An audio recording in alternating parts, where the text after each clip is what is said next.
What's up, everybody? Welcome to the Big Six Podcast, CBS Sports Daily NFL Podcast. I'm Will Brinson. I'm your host. It is Thursday, March 17th, and boy, oh boy, do we have an emergency podcast to get to. A massive league-altering trade went down on Thursday night, but it wasn't the one you thought it would be.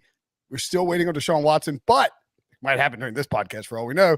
Davante Adams, Packers star wide receiver, disgruntled superstar wide receiver, franchise tagged, traded to the Las Vegas. That's right, the Las Vegas Raiders reunited with his college quarterback, Derek Carr, who is probably going to throw some stats in my face this season. Joining me to break it down, Ryan Wilson and John Breech. What's up, boys? Long time no talk. We just talked about our winners and losers in free agency. None of you dummies mentioned the Raiders, who I tried to predict, but you wouldn't let me say it. So I'm going to say it now. The Raiders are huge winners. I think the biggest takeaway for me, Breach, is that it feels like Josh McDaniel learned a lesson from his first go-round as the Broncos head coach. Yeah, and that lesson is get as many awesome players as you can. This is literally the last thing I expected to be emergency podcasting this evening. This is an absolute shocker. We always say, Brinson, usually about 80% of the time when something like this happens, you say on a scale of 1 to 10, how shocked were you? My number here is off the charts. I mean, we're talking a billion. This is up there with the Rush trade in terms of, in fact, this is maybe even bigger than the Rush trade. Not from a like we decided the Rush trade is the biggest trade in NFL history, right? This is not a bigger trade than that, but like I yelled holy bleep in my kitchen right next to my son. He goes, "Oh, Daddy said a bad word." I was like, "Yeah, bro," but like, Davante Adams just got traded, so I feel justified in saying so. Wilson, your scale 1 to 10, how high? It's unfair to ask me that because at this point everything's just numb, and I was sort of bracing for Deshaun Watson, and this came along. It's probably hasn't registered yet. I would imagine Packers fans are apoplectic. And Brinson, you and I were talking about this before Breach showed up late because he's been late every podcast this week for some reason. I don't know. He thinks he's Will Brinson or something.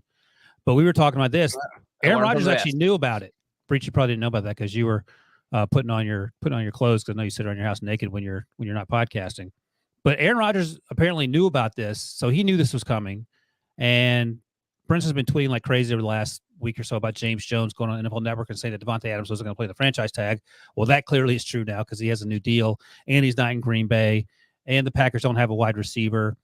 So, Breach, if you're a Packers fan, is any part of you, I don't know if you're angry, I don't know if that's too strong a word, but not happy with Aaron Rodgers' new deal because it means that you can't keep Davante Adams? If I'm a Packers fan, I am confused. I am perplexed.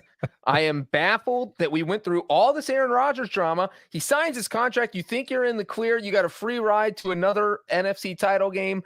And now you have the rug pulled out from under you with Davante Adams getting traded. Because you're a Packers fan. You're thinking, hey, weren't we supposed to pick up a ton of cap space with the new Aaron Rodgers deal? And they did. I think they picked up like $18 million. And weren't we supposed to use that cap space to make sure Davante Adams doesn't leave? And now Davante Adams is leaving. And even if Rodgers did know about it, the timing of these tweets is very vague.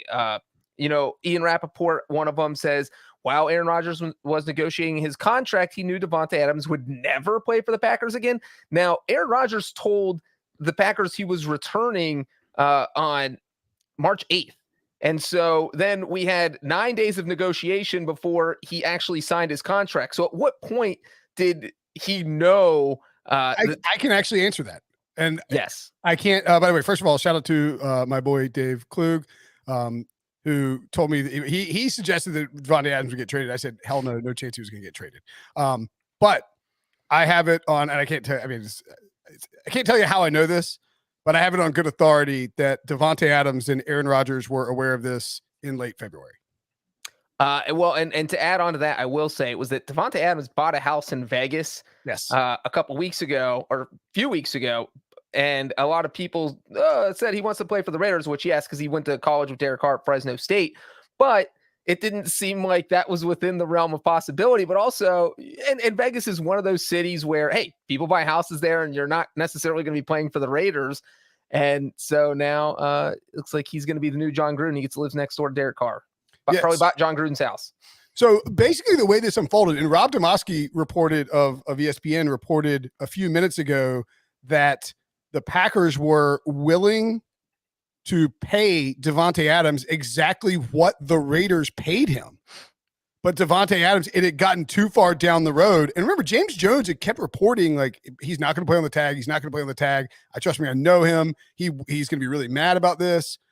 So I guess the only question I would wonder is like, when was the last time the Packers gave him like at what point did the ship completely sail? You know, because I'm telling you, like I can confidently say that Davante Adams and Aaron Rodgers were both aware of this possibility. And obviously I didn't know this until like a few minutes ago, but we're aware this was a possibility as early as late February. And then the deal apparently like started to fall apart, but then it came back together when I guess the Packers realized this guy's not going to play for us on the tag. We have to get some assets for him. The trade involves, I believe it was originally described as Davante Adams for 2 premium 2022 picks, which is also vague. Well, one's the first rounder. One of them. Yeah. Well, in the other one, the second rounder, like what's we'll see. What's the, you know what I mean? Like it's like, if you're going to be, like, if you're going to be that vague, like you can't call them premium. I wouldn't consider a second rounder a premium pick in the context of a Davante Adams trade. 22 and 53. That's a lot. You get up 2 first round. You give 2 first round picks for Russ Wilson. You give 2 first round picks for Davante Adams. I feel like 22 and 53 is not what I would expect in return for Davante. And then he makes $28 million a year. I mean, you get the salary cap relief from football. Okay. I mean, I'm not sure how much you're willing to give up for Davante Adams. All right. In the chat, let us know if you're watching on YouTube, live on YouTube, youtube.com/pick6. Let us know. Smash the like button, by the way, and let us know if you think if it is 22 and 53 going back to the Packers, is that enough? Yes or no? Ian Rappaport just now. Packers are receiving a first round pick and a second round pick. So 22 and 53 then. There you go. You can argue all you want, Wilson, about the cost. I think very clearly that is a short return for Davante Adams, especially when you just signed Aaron Rodgers to a contract that theoretically will keep him there for 3 more years. So you're giving up 2 first round picks for Davante Adams? I would, yeah. Okay. Well, that's why you're hosting a podcast. I'll take the dunk, but I think you're just wrong. Literally every person in the comments. All right, let's ask the Gardner Minshew of the podcast. What would you do, Breech? For Davante Adams, I have no issue with this compensation. If you're the Raiders, you see what every other team in your division is doing, and you realize, look, if we're going to compete this year, we've got to go all in. You sign Chandler Jones, and now offensively, you're adding Davante Adams. That's going all in. And so if you want to go all in, you got to pay the price of going all in. So I don't know if I'd give up 2 first-round picks, but I would if the Packers called me and said, hey, we need a first and second round, we'll give you Davante Adams, I think I would do it. Yeah, that's where I'm at. 2 first rounds feels maybe too steep, but whatever. Half a dozen of one. I mean, it's a steep price either way because you have to pay him all this money. You're paying him over $28 million a year, plus you're losing the draft picks. And so it is absolutely a steep price. I mean, he just turned 20. He'll turn 30 in December. Ugh, that's even more reason to give 2 first round picks. 30 is fine. I mean, he's, No, when's the last time a wide receiver's gotten 2 first? What did Dre Hopkins get? I know it was Bill O'Brien, but you marked that up by 75%, and it's still not 2 first round picks. Is my point. It was David Johnson was involved, so and a second round pick. Think about that. So mark that up 75%. I don't think you still get to 2 first round picks. That's fair.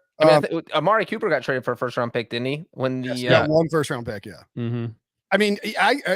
Look, and that's fine. I don't feel like it's enough. I do understand if Adams has decided he's not playing for you and he's principled enough to take that stand and sit out on the franchise tag, then you do need to get something in return for him because you've just gone all in on Aaron Rodgers. All right, let me ask this question though, and I don't know the answer because I don't know anyone in the Packers organization. Does it feel like this is a pattern with the Packers front office and coaching staff that they can't get along with their big name players, or is it a function of one big name player being a huge weirdo and the other one, Davante Adams, just being like, I've had enough? I think that it's certainly a pattern, and I would suggest, I suppose, that because the Packers run more like a public corporation instead of. Yeah, what we got there, Debo? Anything interesting close to what Brinson's looking for? Okay, so we have these are all the good job, Debo. That's fantastic. All wide receiver trades involving, but I don't think this is generated. Keyshawn Johnson was the supposed to be last generated- receiver. This 19. is this is too old. No, I This- mean it's got everything except for Amari Cooper. Brinson tried. Yeah, it says generated October 22nd, 2018. So missing Cooper. I don't think anything else. Antonio Odell, I Brown. don't think involved first. Antonio Brown's a third rounder. I don't know if he's on there or not. So you have, I mean, this is one of the biggest receiver trades then as far as compensation. And so you usually don't see teams give up this much. And like that Keyshawn trade was back in 2000. That was the last time a team gave up more than a first and a second rounder. And then the Brandon Cooks trade between the Saints and the Patriots was a first and third rounder. But it's a steep price. Thank you. Vindication on St. Patrick's Day. I mean, you can. I mean, I feel like it's short for Adams. That's my take on there. Yeah, did Hopkins really not get a first round pick? I think it was just a second of David Johnson. I feel like is that what Remember, everybody was grilling Bill O'Brien for giving him away. Yeah. Oh, Alex Stockton mentions Stephon Diggs is not in there too. I think that was a first round pick, right? Oh yeah, good call. Oh yeah, this is a good point by Tom Pelissero. I completely forgot about that. All right, so maybe look, this is I'm gonna this helps your case, unfortunately, but any team, because of the franchise tag, any team could have signed Davante Adams to an offer sheet and then given up 2 first round picks to the Packers if the Packers didn't match that offer sheet. So, there's a case to be made that there wasn't a team out there that wanted to give up 2 first round picks for him. If you're the Raiders, this is a much smarter move than doing the offer sheet because you would have to give up a first round pick instead of a second. But also, Pelissero added that Adams only wanted to go to Vegas. So if somebody had given him an offer sheet, he wouldn't have signed it anyway. So it's not like it would have mattered. Yeah. And the Raiders did the Packers good by offering almost what an offer sheet would have been. Yeah. Single seasons in NFL history with 120 catches, 1,500 yards, and 10 touchdowns. It has been done. Man, 7 times. Davante Adams and Cooper Kupp last year, Antonio Brown twice in 2015 and 2014, Marvin Harrison in 2002, and Jerry Rice and Herman Moore in 95. What are you talking about, Breech? This trade, like if Aaron Rodgers knew just think the fact that Davante Adams wanted to go to Vegas this bad. Can you imagine being Aaron Rodgers knowing your star receiver would rather play with Derek Carr than Aaron Rodgers? I mean, that's got to be a self-esteem blow, right?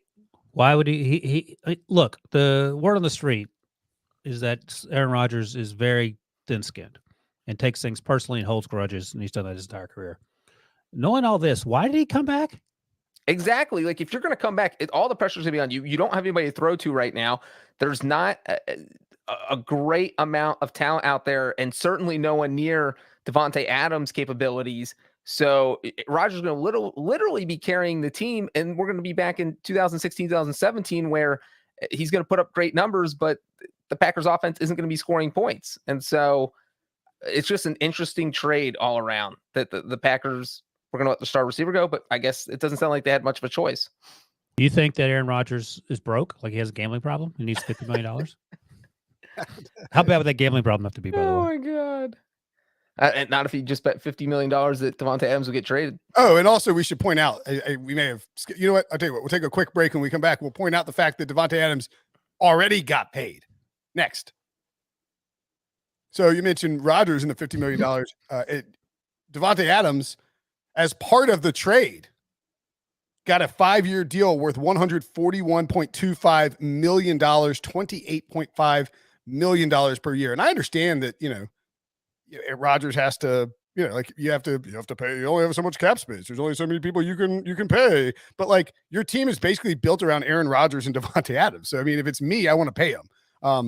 Now $28.25 million, Brinson. Oh, there you go. The point was he wanted to be the highest paid wide receiver in football, and he got there with this contract, surpassing DeAndre Hopkins. And look, good for him because, as we'd pointed out sort of all week, with the Hopkins deal, it felt like an anomaly, and so maybe we thought the Packers wanted to slide him in between Hopkins and Julio Jones, who just got cut and now will not be making $22 million a year, but clearly his services are valued at a higher rate. I mean, my mind's just still blown. I saw an alert pop up and it said Blockbuster. And I was like, are they back in business? I was like, Running finally, videos? the Watson trade. We can do this and go watch basketball. And then it was like, so now, I mean, do you have any issues? Do you guys have any issues with the contract itself? No, he's the best wide receiver in football. I don't have an issue with that. Okay.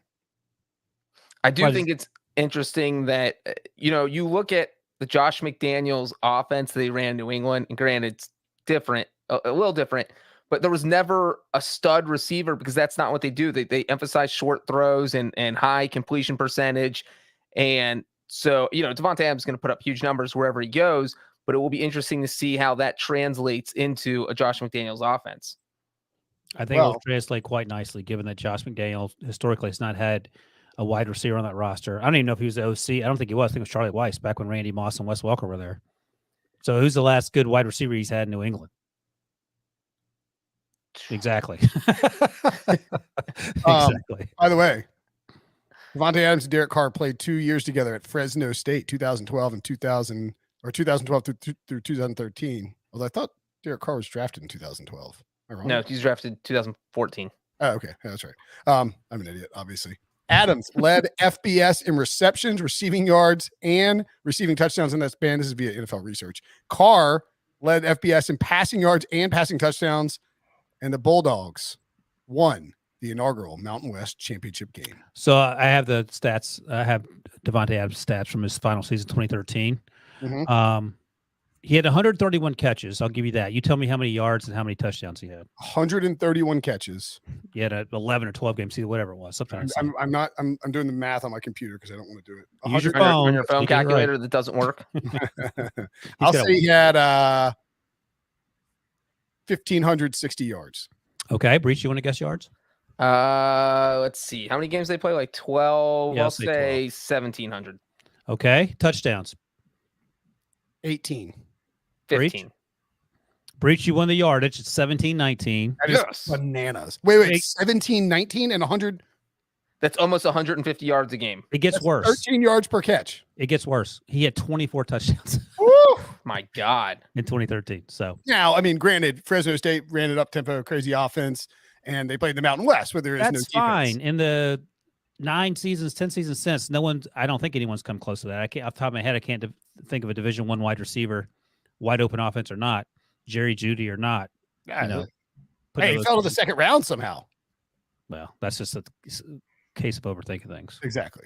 I'll just note that Josh McDaniels was the OC in 07 when the Patriots went undefeated with Randy Moss. Charlie Weiss was off dealing with Brady Quinn at the time. Oh, tough break. Up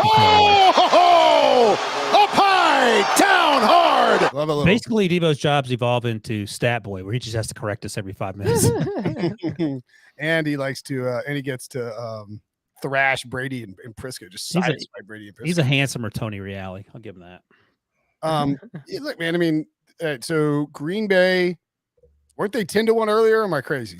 To win the Super you Bowl? told everyone to bet everything on Green Bay, I think is what you said. I said I bet Green Bay to win the division. How do you feel about that now? Fine with that. I mean, Tampa's conference odds just keep getting shorter. Like they were 5-1, and now they're plus 375 to win the NFC. By the way, worth mentioning before we go on here about Green Bay. Randall Cobb took a pay cut the other day. Worth noting. Yeah. So I don't know what the wide. What if they told him that, like, hey, Randall, you take this pay cut, we'll get Davante under contract. So Alan Lazard, Randall Cobb, Amari Rodgers, and if you can name one other wide receiver on this team, I will Venmo you 69 cents right now. Equinemius St. Brown. Nope. I'll give you a hint. One's named Rico first name, the other one name's Jawan first name. Is it Rico Gathers? Nope. He's like a defensive end. He's a defensive end, I believe. Yes. Yeah, I think so. I will say this: it's Rico, first letter, last name G, second letter A. You will not. And you know what's funny about St. Brown, Brinson, is that he is set to be a free agent. I think a report came out today that he was going to sign with the Bears. Yeah, I think he actually signed with the Bears. So I couldn't remember it was them or somebody else, but yeah, I mean, that's insane. Like So Rico Gafford, Jawan Winfrey, Chris Blair, Malik Taylor. Those are the remaining wide receivers who are known only to their families and no one else. Sweet mercy alive. Is Rico, So what's now- Rico's last name? Gafford, Gafford. Oh, that okay. I was thinking of the right guy though, at least. I had that guy in my head. Okay. And We then can get Valdez back to Scantling. odds, but Wilson, just if you want to jump into the draft, what can they do there? Well, they'll get the 22nd pick and they'll get the 53rd pick from the Raiders, and they currently have the 28th pick. Like, I'm not even kidding. I might think about trading up to get someone like Garrett Wilson or Drake London. Probably Garrett Wilson only because he plays in Ohio and he's probably maybe used to the weather more so than Drake London, who I think is a California kid. He obviously played at USC. But Garrett Wilson is, in my mind, the best wide receiver in this draft. I've said it before. He reminds me a little bit of Odell. And I would draft one then, and I would draft another one in the second or third round because they have no one. Now, I think JLC maybe reported, or if not, it was someone else, obviously, who said they're still looking for wide receivers in the free agent market. I'm not sure what their salary cap situation is. But again, if Randall Cobb's taking pay cuts, how much money do they have to work with? Where would they have to trade up to for you to feel comfortable for them to get Wilson or London? So Washington's at 11, Minnesota's at 12. Both those teams could use wide receivers. The quarterback situation is going to be interesting in terms of, I think a lot of these quarterbacks can get pushed down because so much has happened in free agency. The Browns are 13. They need a wide receiver. They have Amari Rodgers, but they got rid of Jarvis Landry. They don't have a lot in terms of depth after that. Man, I suppose you could try to trade to 12 or 13. I think you're maybe Baltimore at 14 if they're willing to move down, but I think Baltimore is going to want an offensive lineman. So like the 12, 13, 14 range, I think is where you're looking. You can't go into the season with just Alan Lazard and Breech. What's the salary cap situation? You got that on the tip of your tongue or not? Well, they're going to have the Packers or they're going to have 22 million, 21 something. Right, because they're at $1 million right now, and they'll pick up. Okay, they're at $20 million by trading.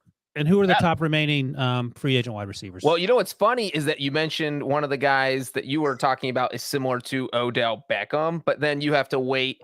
If you go after an injured guy, he's not going to be able to learn your offense during training camp because he's going to be rehabbing and then might not be back in the field. You know who just got cut? Julio Jones. Matt LaFleur was on the Falcons coaching staff. Good call. 2015, 2016. Wilson, your boy, Antonio Brown. That might be crazy.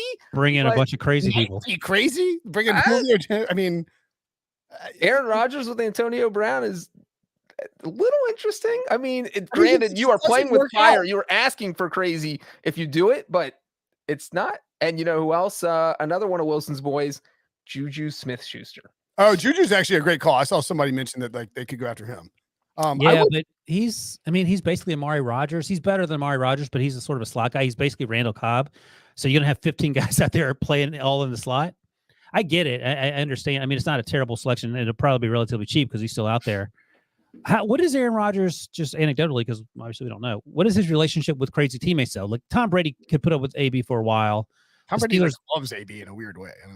Yeah, I don't know. I don't know if there's history of him getting guys from out of town. Usually it's guys that he likes, like the Jake Kumerows and who are the other players that he loved that he trade two first for Jake Kumerow. Well, I mean, we've seen how Rodgers plays with Davante Adams in the sense that if he has a close on-field chemistry with you, you're going to get every pass. You know, he's targeting Davante Adams way more than he targeted anyone else. And if Antonio Brown's the best receiver on his team, he's going to get a lot of passes. And that's how you keep Antonio Brown. I bet you get Antonio Brown in the veteran minimum. You're not getting Julio or Odell for cheap. I imagine they're going to be relatively expensive, probably like 10 million-ish, you think? Is that too much?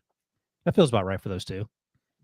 I'll take that as a yes. Thank you. We had Jordy Nelson on during the COVID year when we were doing the Fantasy Football Today, game watches in the afternoon window when me and Azer, and we were asking him about why they didn't draft a wide receiver in the first round and took Love instead, and Jordy's answer was that Rodgers prefers to have guys that he's worked with for a long time as his receivers because. And I've told this on the podcast before, but when he does that, when he drops back and he sees and he's looking for the field, he's reading the field, he's trying to find an open receiver. And if he doesn't have one open, he does that that little spin out where he rolls out.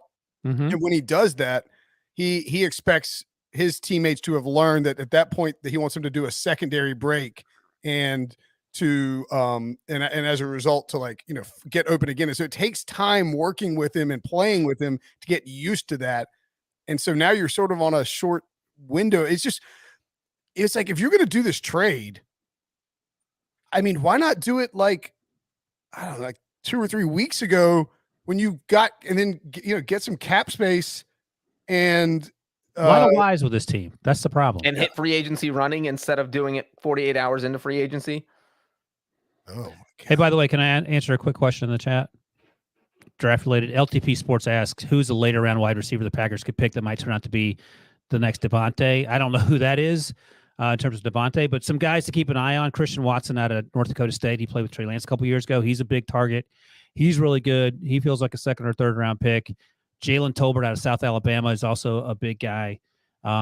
He struggled with drops a little bit, but I think the teams I talk to don't seem to care. He's a really good football player. Those are two names who are big guys who can run, get open down the field.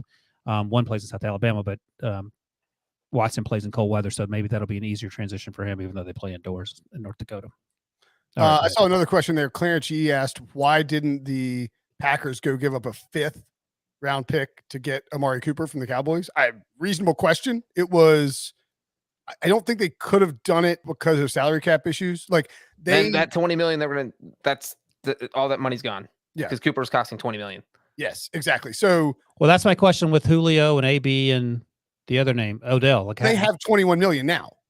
Yeah, but I guess you could get 2 of those guys, maybe. Yeah, you could get 2 of those guys if you wanted. But I mean, like, all right.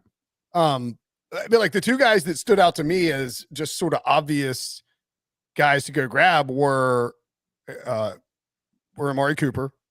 And maybe they could have gotten him if he'd hit in free agency. I mean, that's probably why. I mean, that's why the Browns were willing to willing to take on his contract, even if it didn't cost much in draft trade, because they wanted to make sure they controlled him coming there. And then Allen Robinson seemed like a layup too, where it's like, but they didn't have any cap space because they hadn't pulled the trade off. And so, what about this? And this is another sort of Amari Rodgers, Randall Cobb situation. But our buddy Dominic in the chat mentions, Jarvis Landry's out there. Jarvis Landry would make a lot of sense. He can play outside. He's not fast, but yeah, I mean, you're downgrading.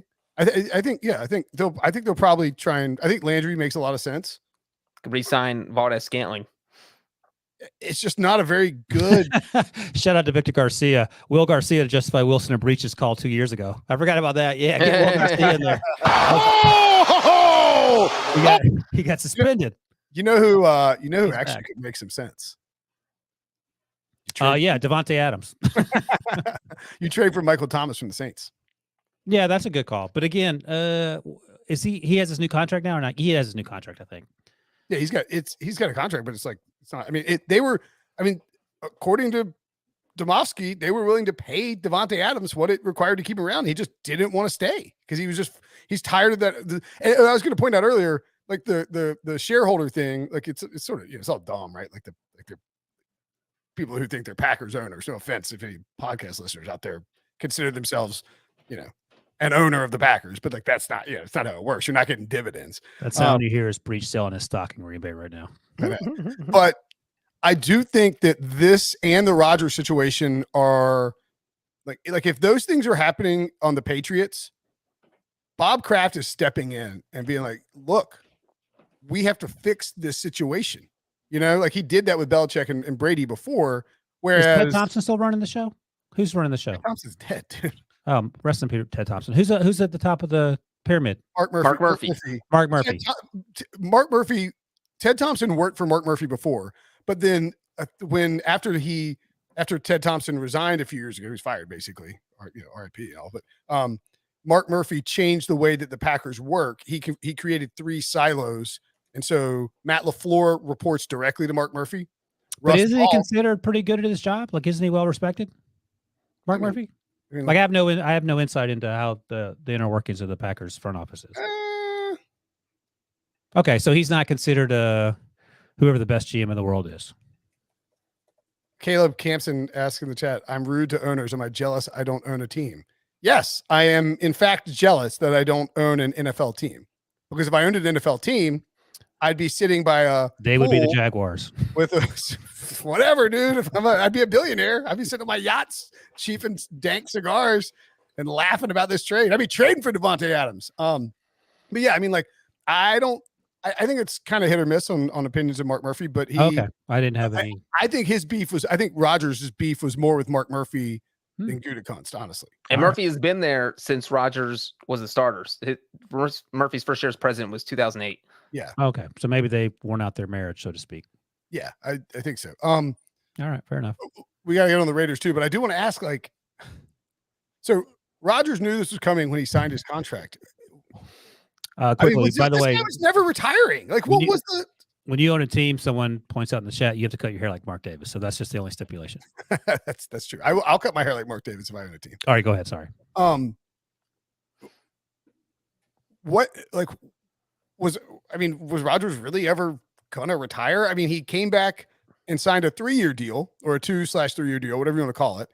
And he came back and he signed that deal knowing Davante Adams was going to be dealt by the Packers somewhere else. And so I think Well, that's what I said at the top. That's what I asked Breech. Like, why would you, as Aaron Rodgers, unretire when you were whinging about everything the last almost year now, and then you knew It's like he got wind of Adams leaving and thought, oh, well, you guys are going to have to give him $20 million a year on the tag. Why don't you just give that money to me and put it in my contract? Because Aaron Rodgers definitely didn't take a discount when he signed his deal. And we'll worry about everything later. Like, I'm on the team. That's all that matters. Brinson, who are the two people you hate the most in media? Say it. You can say it. Whoever it is, just think about those two people, and then think about. I know how this is going to end, by the way, Bruce. Just think about this. Your bosses say, "Listen, you said you want to quit or whatever. You can come back, but when you come back, you have to work with the people you hate most." And Wilson and Breech are going somewhere else, and you'd be like, "Oh, okay, I'm coming back and taking the huge pay raise and work with two people I hate."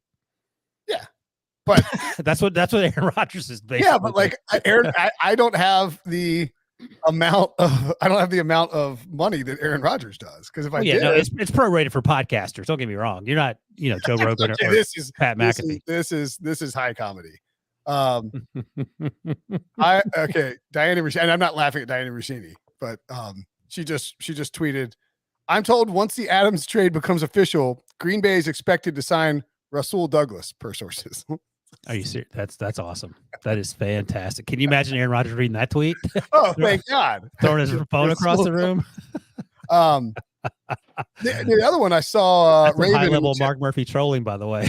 you know who could, two guys that could make a lot of sense. Oh, you named a lot of names that make sense. Who are they?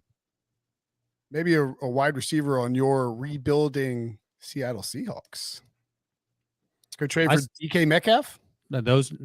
He and Tyler Lockett were both mentioned in the chat, and I think those both are reasonable. But if you're John Schneider or Pete Carroll, why would you, on God's green earth, do that to Drew Lock or whoever the quarterback? Well, I think if you're the Seahawks, you got to figure out your quarterback situation first, because you're out trading for Matt Ryan or Baker Mayfield. You want to keep your receivers, and so I don't think we would see them make a deal until they know who their quarterback's going to be. Yeah, I think that's right, and the Seahawks really can't make a deal until they find out what's happening with Deshaun Watson. Which, by the way, I know. Is that where you're going right now? Adam Yeah. Schefter reporting that Matt Ryan had a bonus due on Friday, $7.5 million, which was kind of set the timeline for this trade that had to be done by Friday. Well, now that bonus has been pushed back to Tuesday, which means Matt Ryan agreed to have the bonus pushed back. And so that opens the window for a trade to go down sometime between now and Monday instead of by Friday. And also Aaron Wilson, Texans beat reporter, says that Deshaun Watson is currently expected to take the next few days and contemplate his decision over the weekend. So that is your Deshaun Watson filler. Aaron Wilson is the national reporter for Pro Football Network. Nice try, Breech. Number two, Deshaun. Where did he come from, though? He was a Texans beat reporter. I don't know where he was born. Houston Chronicle. Number two, he used to work in Baltimore prior to that. My son's birthday is on Monday, so Deshaun, keep that in mind when you decide to announce undoubtedly a Monday at 4 or 5 p.m. Like, I think, I don't know if we talked about this on the pod. No, we didn't. But apparently he's torn about where he wants to go and all this. Dude, make a decision, okay? Just make a decision. You know, it's down to 3. Close your eyes, point at one of the pictures, and let's go. I'm with you 100%. Like, he needs 4 more days. What's he doing? I know. Like, you just pick. You're going to. I mean, like, you're either going to the Panthers. It sounds like it's just either the Saints or the Falcons.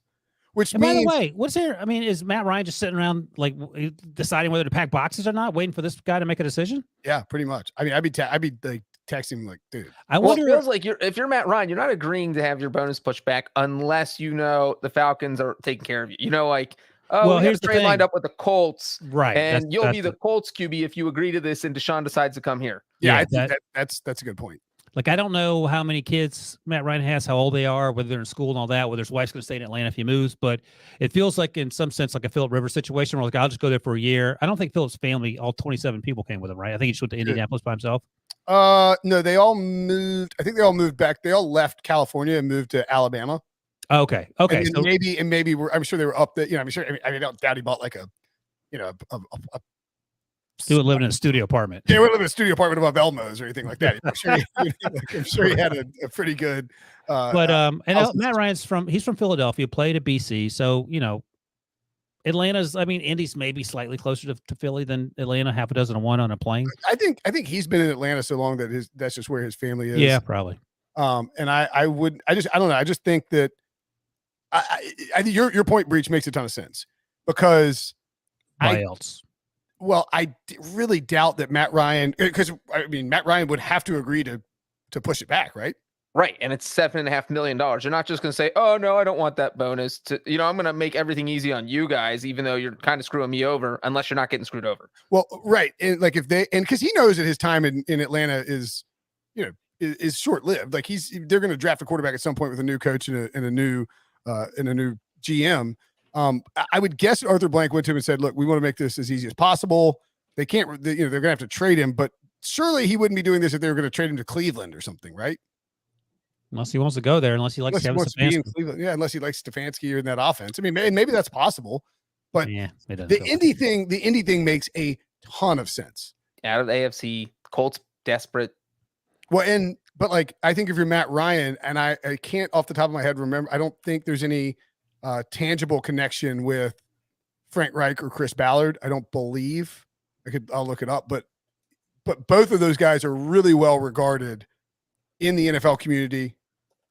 Both of those guys are good at their jobs, and I would expect that Matt Ryan would be enthused at the idea of potentially working with those guys. So if it's Indy, that makes sense to me. If it's like Seattle or Cleveland, it seems a little less likely. Now here's you know what? Oh, I gotta look up something.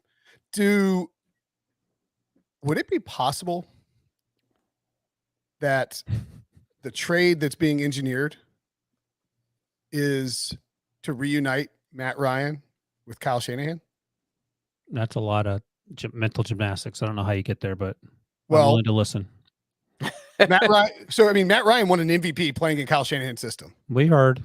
How'd that end? I mean, they had the Patriots on 28-3. Okay, I mean, go on. So I think we can justifiably say that Kyle Shanahan's only season as the offensive coordinator, I think it was his only season. Maybe it was season more than one. But I mean, Kyle Shanahan did a good job with Matt Ryan. Matt Ryan knows the system well. We'll do the trade gymnastics.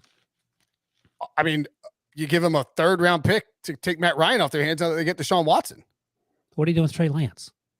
You sit him for a year. I mean, okay. Well, you just keep Jimmy Garoppolo. If Kyle Shanahan doesn't think that Trey Lance is ready and Matt Ryan is becoming then available, they would have kept Jimmy Garoppolo, I would imagine, right?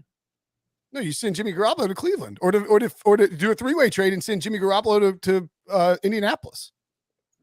Okay, that's a harder sell. Maybe it happens. I don't. Well, and here's the other thing: Jimmy Garoppolo's cap savings. If you get rid of him, if you trade him, $25.5 million. You could easily swap. Like Matt Ryan would come in at $17 million, and they already have $9 and change million in cap space. Like that, I would rather have Jimmy Garoppolo over Matt Ryan, though. What? No. I'm asking, like, who's? No. I would much rather have Matt Ryan. And Kyle I don't Shanahan disagree with you. I'm asking you to find someone not whose last name is Garoppolo who would rather have Jimmy Garoppolo. Like, which team is taking him over Matt Ryan if there's an opportunity to get either one of them? But I'm saying that the Falcons. I mean, clearly we can all agree that the Falcons and Matt Ryan are working together to make something happen. And so it feels that way. Yeah, I don't know. Matt Ryan would only acquiesce to the extending the roster bonus if the Falcons were trying to help him out. So I would suggest that. I love how you speak in absolutes. We're not sure. I mean, it feels that way. That's a working theory. Yeah. It's been reported that the Falcons have a quote open dialogue with Matt Ryan and are working with him to try and make sure that he doesn't get completely hosed here. And so he's working with them. And I'm not saying I'm just saying that I think San Francisco could be a dark horse for Matt Ryan. Where did you steal that theory from? You didn't come up with that yourself. I just thought about it. I need to see your Twitter. Who thinks about the San Francisco 49ers more than me? Fair enough. Not even Kyle Shanahan. And the reports have been for a while that or like started to pop out when the 49ers were struggling that it was John Lynch who loved Trey Lance and that Kyle Shanahan wanted Mac Jones and all that. So I'm just saying it's not that crazy an idea that they would ship him to San Francisco where Matt Ryan would be thrilled to play with those weapons in an offense he's played in before with a team that nearly made it to the Super Bowl. Here's my only pushback. Yeah, maybe I'd never heard anything ill will between he and Kyle Shanahan. But here's the craziest part of all this is that we're hold on. having a three-way trade. What's going on? That's all. I feel bad for your daughter. Let her finish her thoughts, Breech. You should interrupt her every time she tries to tell you something. Daddy, Andy Dalton this. You always interrupt her with Andy Dalton conversations. The only pushback I have on the 49ers thing is that division is incredibly difficult, whereas the Colts division is incredibly easy. And that's, not incredibly, you have to go through Tennessee, but I feel like that's a less shorter hurdle to clear. But yeah, I feel like he and Kyle Shanahan had a good relationship, yada, yada, yada. Yeah. And look, as Anthony in the chat points out, and Shanahan should be, if Trey Lance isn't ready, that's a complete disaster. And Shanahan should be absolutely roasted for that decision to draft him. Yes, for sure. As I did until they started winning a bunch of football games last fall. But, and look, maybe Trey Lance is ready. Maybe this is not a thing, but we've had, Tom Brady's been connected to the 49ers. Here's the thing also that the other sort of hole in your conspiracy theory, they said pretty early on, and Jimmy Garoppolo made it clear at the end of the season that he was on his way out because it felt like they were going in a different direction. And if you're planning Matt Ryan back in January, that's a long game. But obviously maybe things change. No, I'm saying I don't think that they've been playing the game. I think that they win. Well, how would you know Trey Lance isn't ready if he was ready in January? That's what I'm saying. I just think they were ready to move on from Jimmy. Jimmy's just not the Jimmy. One thing about the Colts, which would be sort of interesting, I wonder what would happen. Let's say that Matt Ryan ends up there in 2022. So then you have Andrew Luck, Jacoby Brissett, Phillip Rivers, Carson Wentz, all in back-to-back years. Next year, Matt Ryan. And then are you looking for another quarterback in 2023? Are you just playing musical chairs with old man quarterbacks? If you're the 49ers? If you're the Colts, because the Colts. Yeah, they'll be on like 6 straight quarterbacks, right? Yeah, I was reading them off when you weren't paying attention. Yeah, sorry. I dropped a link in Slack that basically the last time. But the worst part is I wrote the story. So. The last time Matt Ryan and Kyle Shanahan were together, obviously the Super Bowl, and Matt Ryan basically blamed a big part of the Super Bowl loss on Kyle Shanahan. So thank you, Breech. Who knows if Shanahan has forgiven him for that? But Shanahan might be staring at the Rams and saying, "Hey, look, they just traded for Matt Stafford and won a Super Bowl, so maybe I can trade for I will talented say veteran quarterback." The genius of Brinson is he just argues both sides of every conversation, usually writes or tweets about it. So the problem is trying to comb through the 50 million words he's written or tweeted at some point to call him on it. But Breech, this is your calling and you did it. So yeah. And I will say we got sidetracked with our Deshaun Watson, Matt Ryan trade scenarios. So Davante Adams. You can, oh yeah, I know. How do we? Yeah, good call. Yeah, sorry. We can talk plenty of time. Yeah, I completely forgot this was not a Matt Ryan, Deshaun Watson podcast. Davante Adams podcast. Wow. At least it took 44 minutes to get completely off the rails. All right, let's take a break, and when we come back, we will examine this trade and what it means for the Raiders. So, the Las Vegas Raiders. Oh, and now we get a report that the Raiders will be planning to extend Derek Carr. You certainly don't trade for Davante Adams if you're not planning to extend Derek Carr, if you're trying to trade Derek Carr, right? Yeah, I never got the Derek Carr stuff. I like Derek Carr. I think I think last year was maybe one of his best seasons. I am allowed to change my opinion. You do it every day. What are you going to say? I am absolutely prepared to get completely and utterly roasted for for the entire season as Derek Carr in a Josh McDaniels offense with Davante Adams, Darren Waller, Hunter Renfrow, and Josh Jacobs. yeah, as Derek Carr lights the world on fire and proceeds to win MVP, and then maybe I'm sure look, I'm prepared to get roasted. Okay, You know what the opposite though, Brinson, is that if Derek Carr cannot produce 30 points a game with weapons like that, then that's where you get to take a victory lap. Yeah, I mean, but I'm also sort of saying I think he's going to be good. I think that Josh McDaniels' offense is going to make him a much better quarterback. And so I'm not. I guess what I'm saying is I am taking the stance that I think the Raiders will be good this year and that their offense will be good, and it's not a bold stance, and I think Derek Carr will play really well. But I understand that I'll be roasted anyway every time he plays well. As you can see, the odds. Davante Adams worth about a half a win, according to Stephen O. Green Bay goes from 10.2 wins on projection during the simulations down to 9.7. If you're watching on YouTube, by the way, smash that like button if you're in the chat, if you're in the comments, if you're watching on YouTube. Las Vegas goes from 8.2 wins to 8.6. Their division chances go from 6.4 to 8.9 because And that's the crazy thing about trading for Davante Adams. If you're the Raiders, you go from being the fourth best team in the AFC West to probably still being the fourth best team in the AFC West. That's right. And that's what hurts here. That you're giving up all that compensation, paying him all that money, and you didn't really move up a spot in the division, maybe to third. So that actually strengthens me and Breech's points about not giving up 2 first-round picks for him. I guess. I mean, I think I don't think it'd be crazy if the Raiders won the division. You say that about every team. What do we have the odds handy? They're probably down, but as you can see, they're 10%, less than 10% according to the simulations, even with Adams. Look at Debo. Look at that. Debo ain't messing around. Yeah. Wow. I love it. The Chiefs were minus 110 like 2 or 3 days ago, and they've gone all the way down to plus 130 because of after the Russ trade, the Chiefs went to minus 110 to win the division. They're now plus 130. The Broncos are 2.5 to 1. The Chargers are 3 to 1, and the Raiders are 7 to 1. I love the Raiders and I love the Chargers. Yeah, I love both. I'll take the 2 dark horses. Yeah, 3 to 1 for the 7 to 1 for the Raiders. The Raiders went to the playoffs last year.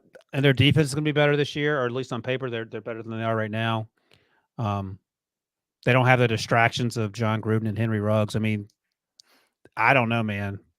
I think you're right to go back and actually say you're right about something, Brinson. It's not crazy that the Raiders could make a push, because Breech, how long were they in the race last year? It had to be for a while because the Chiefs started so slowly. Yeah, I mean, the Raiders have had the second half collapses for the past few years under Gruden, where they were in it to start the season, and then boom, they just fell apart. They were 6-3 after 9 games in 2020, and then finished 8-8. Yeah, I mean, come on. By the way, the only team in this division that hasn't made a big move yet, The Chiefs. I mean, they're going to re-sign Tyreek. I suppose you could call that a big move, but I mean, in terms of splash moves, the Broncos, the Chargers, and the Raiders have all outdone them. Feels like tenfold, and they're still trailing according to Vegas. Yeah, and they all have franchise quarterbacks. The Chiefs got Justin Reed. Does that count? Yeah, that's actually a pretty good pick. I like Justin. They lost. Tyrann Mathieu. Yeah, who's still unsigned? He needs to go to Pittsburgh. What are you laughing at? He needs to go to Pittsburgh. Yeah, I would love to have him in Pittsburgh. Sure. I mean, yeah. You got Pittsburgh. You wanted Fletcher Cox. You want Tyrann Mathieu. You want? I mean, who else do you want? Yeah. Just looking at the division as a whole. I mean, if I said the Super Bowl winner comes from the AFC West plus 2 to 1, would you bet it? Actually, make it plus 150. So you have to deal with the Bills and who else? Is that it? AFC North winner. I mean, yes. Everybody spent the week leading up to the Chiefs-Bills game saying that was the de facto AFC title game, and neither of those teams ended up the Super Bowl. It's pretty unlikely that all 4 of these teams make the playoffs, so that they certainly could. Well, they're going to beat up on each other. I think it's unlikely that 3 of them make it. I think we're only going to see 2 just because they're going to beat up on each other. Well, we saw 3 from the NFC West get in last year. But I mean, I agree with you. It is not a likely scenario. But if you're almost certainly getting two of those teams in the playoffs, barring like several injuries. But the advantage for the NFC West is that you had two, like the NFC North, you definitely were not getting multiple teams in. And so when you cut out an entire division, that doesn't feel correct in the AFC because the AFC South could produce two playoff teams. The AFC North could produce two playoff teams. The AFC East did produce two playoff teams last year. So it seems like every division in the AFC has a chance to produce multiple playoff teams. Yeah. So yeah, I mean, I don't know. I mean, like the way this division is beefing up, I mean, they have over the past week, this division has added or retained Russell Wilson, Davante Adams, Mike Williams, Orlando Brown, Chandler Jones, Khalil Mack, J.C. Jackson, Randy Gregory, DJ Jones, and Justin Reed. And that's just the like high level deals and bigger names of all the people that this division has added. That's kind of insane. Yeah, this division's easily the best. Yeah, it's not even remotely close. So, yeah, so we'll have to do in the offseason, we'll have to do a all-star team from each division. I'll have to come up with the NFC East version of beating the AFC West, which I did last year. It made some people extremely angry. That's great. Not on June 18th, though. What's June 18th? That's when you said we do our future Hall of Fame right. offensive lineman show. That was Breech because I said that's birthday weeks for me and Brinson, so we're out. It's you and him, Debo, so joke's on you. Yeah. Oh! All right. Man. I mean, the Raiders, Chandler Jones and Davante Adams, man, that ain't no joke. It's a nice little haul. What a game changer. Yeah, but Stephen O says it's only worth a half game. 2 Hall of Famers. Probably. I mean, I was serious. Yeah. Yeah. I mean, yeah, like probably both going into the Hall of Fame. Right? Davante Adams and who else? Brinson, June 18th. That's when we have these Hall of Fame debates. We've already got it scheduled. Yeah, quit jumping the gun on those. All right. Yeah, I think the good news is, I'm totally Jackson. It sounds like that Deshaun Watson won't make a decision for at least a few days. Taking the weekend off. I don't know if I call it good news per se, but well, in the short term, in that I don't have to sit here for another 3 hours. And then, I mean, would you prefer like 9:30 tonight or 3 p.m. on Saturday? 3 p.m. on Saturday, I can't do. 9:30 tonight. I have to go to a soccer game. Say, well, I'm about to go have some Ryan Jameson Irish whiskey, so I definitely do not prefer tonight. Where are you going? Somebody in the chat says Ryan to San Francisco. I'm calling it. I love it. I don't know if you heard that part. Maddie Blue and Will Brinson are on the same page. Wait, I wanted to hear the part about Breech having some Irish whiskey. Yeah, it's St. Patrick's Day, Wilson. Come on now. But you're not Irish. That's the rule I heard. How do you know? Are you? Have you seen my 23andMe? I would never show it to you. Is that what you call it? You'd blackmail me. Did you just try to say, are you Irish? No, it's not Irish. I might be. Are you? Go ahead. No, I don't think so. I'll decline. I don't think so. All right. That's it. That's the show. Thanks for watching. Top of the morning to everybody. Top of the morning to you. Happy St. Patrick's Day to all of you. Hopefully this is our final. Actually, I guess I would prefer this is not our final emergency podcast of the night. Our penultimate. Yes. But if it is, we'll talk Peace. to you for Wilson, for Breech. I'm Brinson. We will see you guys later.